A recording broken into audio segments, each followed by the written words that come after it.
Coba teman-teman mengembangkan hobinya masing-masing, kreativitasnya. Menggambar, mungkin yang pintar gambar, yang coba menggambar. Jadi kreativitas itu penting untuk kesehatan mental. Kalau kita kreatif saat kita sedang berkreasi, ini kan pikiran kita lebih banyak istirahat. Hidup kita ruwet, itu kan tadi saya bilang banyak karena pikiran kita yang tidak terkendali. Entah itu mikir masa lalu atau khawatir masa depan. Tapi ketika kita kreatif, gambar misalnya, itu ya fokus kita sepenuhnya pada gambar tadi.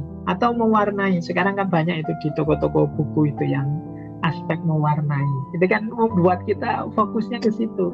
Atau yang mungkin punya keahlian atau ingin tanam menanam, atau ingin memelihara binatang dan lain sebagainya, silakan. Punya hobi kreativitas kembangkan.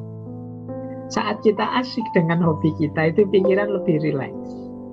Ini tipsnya saja dalam rangka sebelum kita terjun menikmati hidup yang lebih serius. Ayo kita latih mengistirahatkan pikiran. Jadi kalau pikiran pas lelahnya luar biasa, tidak bisa kita tepis, tidak bisa kita singkirkan kegelisahan-kegelisahan itu.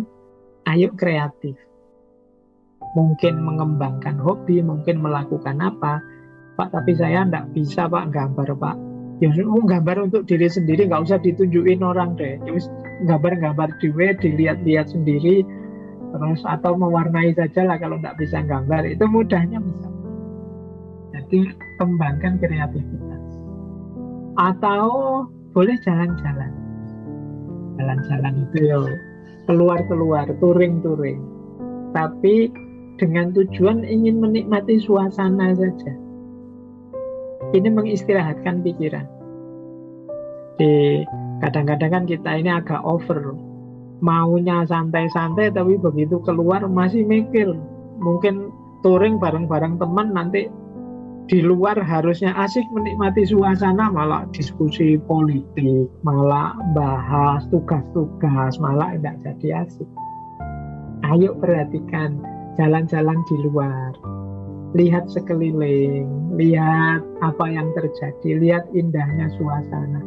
Bila perlu, HP-nya, ponselnya tidak ditengok, bila perlu ditinggalkan.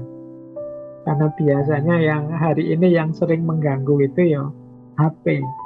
Jadi momen-momen asik itu bisa bubar ketika kita buka HP. Lagi enak santai-santai, buka Instagram, ada orang ngapain, terus kita terus distraksi, kita terstimulasi untuk jadi marah, jadi tersinggung, jadi tidak fokus lagi.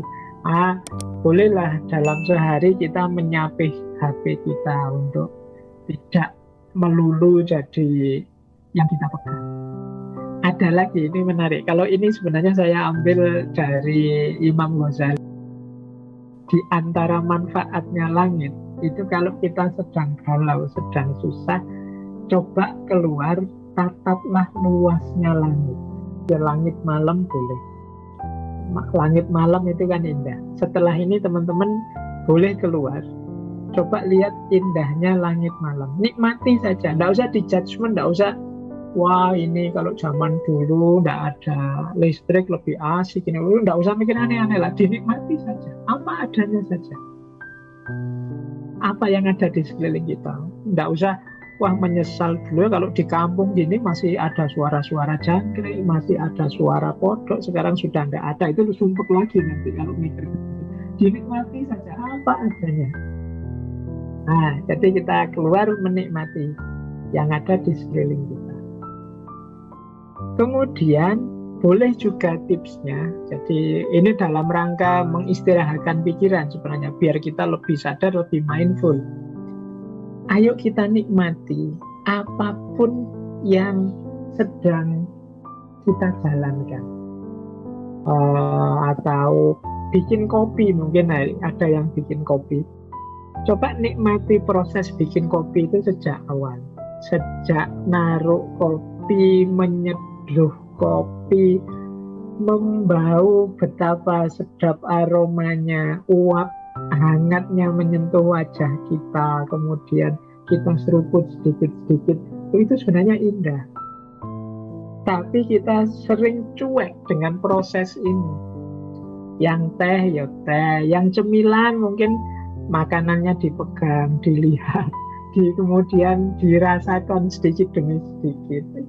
Ini hidup ini akan indah. Kita itu sering pikiran selalu kemana-mana, kenikmatan, keindahan hidup di sekeliling kita terlewatkan. Ada lagi tipsnya, ayo fokus pada satu hal di satu waktu.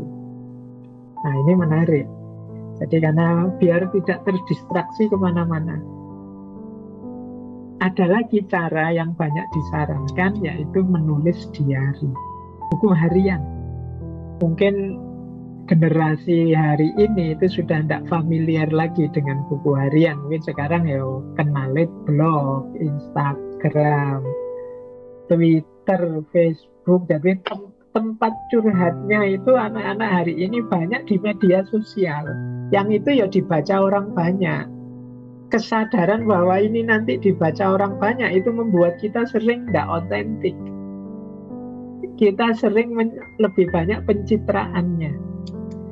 Jadi boleh teman-teman mungkin mulai besok beli saja buku harian, buku biasa saja, kan banyak diari-diari buku harian itu, untuk sebagai ekspresi, sebagai wadah apa yang kita rasakan. Ada istilah namanya gratitude journal. Gratitude journal itu teman-teman tidak harus membuat 1000 kata, tidak harus begitu, nanti terlalu panjang akhirnya bertele-tele. Enggak. Gratitude journal itu bisa cuma 1 kalimat, bisa 2 kalimat. Biasanya yang diisi di situ 3 hal terbaik yang aku lakukan hari ini apa. Misal, itu contoh saja. Hari ini ada 3 hal yang menurutku istimewa. Baik. Yang pertama, aku bisa sholat subuh tepat waktu.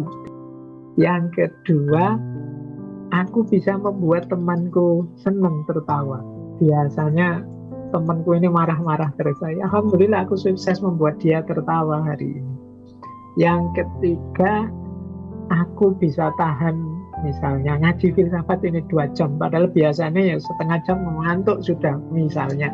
Alhamdulillah malam hari ini bisa 2 jam. Ini 3 kalimat ini saja itu lumayan untuk melatih kita mindful, hidup dengan penuh kesadaran. Yang level mahasiswa mungkin tidak hanya 3 kalimat, bisa lebih panjang.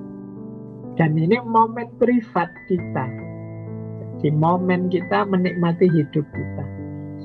Memang sekarang difasilitasi banyak sih oleh online media. Tapi biasanya kalau media sosial atau yang sifatnya online itu, kita kan ngerti itu bisa dibaca orang, sehingga kadang-kadang kita banyak pencitraannya, tidak otentik sebagaimana yang kita rasakan.